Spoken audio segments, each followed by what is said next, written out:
It was all so very, very good. God looked at everything he had made and clapped his hands together in delight. Isn't it wonderful? And on the seventh day, God laughed and rested and enjoyed his glorious creation. That's Taffy all over, isn't it? A hands-on kind of person, embracing you when you walked in. Her bright eyes shining and revealing joy, her love of all creation. Building of relationships like no one I've seen. Gently sharing her wisdom and always readily sharing laughter, that smile of hers. In honor of Taffy's love of the outdoors, our readings, as you've heard, include a retelling of the creation story. The psalm gives praise and alleluias for God and all creatures. There are too many beautiful references to list. And while I don't recall Taffy ever sending me pictures of actual cats and mice, bees and bugs, sea monsters and wild beasts, she did send plenty of the waters and trees, the sunsets. They arrived with love embedded in those shared pictures. Even when she couldn't be on her beloved coast to see them for herself, she drew on that joy and shared it lavishly with the rest of us. She prayed her care for you in these very pews, right over here. And I can recall hearing her wonderfully distinctive voice and timbre shaping the familiar words of the Lord's Prayer, the confession, imbuing them with such a living presence. It was her faith. And it's yet another place her faith was fed. I met Taffy and Jack 13 years ago when I came to St. Michael's as the new rector and hoped to build relationships with people here over time. Well, you know them. No time was wasted. They embraced me right away, and getting to know them was like meeting up with old friends somehow. They both had such ready wit, pleasure in life, and they were quick to start friendships with new people. Jack in swapping stories, Taffy by listening and noticing. She remembered and connected things about you with things about her, what you cared about with what she also loved. That's not news to you, I know. Bread was one of our connections.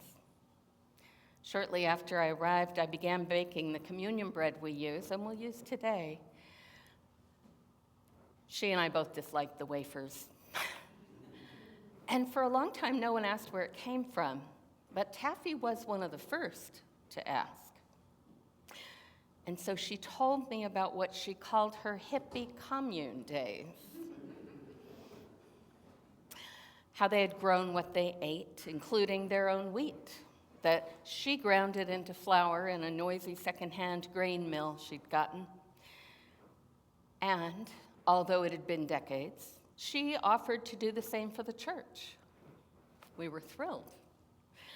And she began bringing me bags of flour for the bread every week for a while. A short while. The grinder died within a couple of months of being recruited back into service, so she said a fond farewell to her faithful machine, and she gave me her glass jar of wheat berries that she had long used and said I could grind it now. No. I will treasure this and use the jar, but I'm not grinding wheat. That was her gift. And here's the thing about wheat and pretty much the rest of the natural world. Jesus said, "Very truly I tell you, unless a grain of wheat falls into the earth and dies, it remains just a single grain. But if it dies, it bears much fruit." Taffy may have been only one such grain of wheat, yet even one grain planted, dying, and rising as a new plant can produce over 300 more grains of wheat. You're that wheat, in a sense, carrying forth the seeds of her gifts to you, her love for you. Her hands, her loving, generative presence is in the bread of communion we will share today. And every time we think of her, bringing her light and humor and history to share, giving it generously in whatever way she could, participating in life. Her family chose our readings today, did it well, and the gospel is all her too. Jesus said that I should lose nothing of all that God has given me, but raise it up on the last day. The picture in the back of your bulletin shows Jack and Taffy standing right here, actually, with our window of the seasons of the Christian year in a cross behind them. Her hands are there too. The colored strips of glass are from the old color block windows that used to grace this sanctuary, when a reinvigorated congregation, including those two joyful characters, brought new life and light to this space. The old glass was cut into strips. Mother Ann, my predecessor, set a large sheet of plexiglass atop 4 big soup cans with the drawing underneath, and everyone here got to place a piece of glass in the new window, where there had never been a window before. And I wonder what color pieces did she and Jack place?